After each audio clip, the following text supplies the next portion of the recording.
கல்லு மேல செதுக்கு வச்ச கவிதை இந்த நேசம்.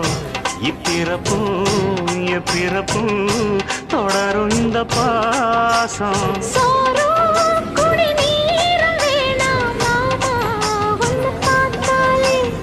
ஆரும் பசியாரும் தானாச மொழி கேட்டாலே ஒன்ன பிரிஞ்சிருக்க தன்னந்தனிச்சிருக்க அம்மம்மாடி அப்படி என் மனசு ஒத்துக்காது.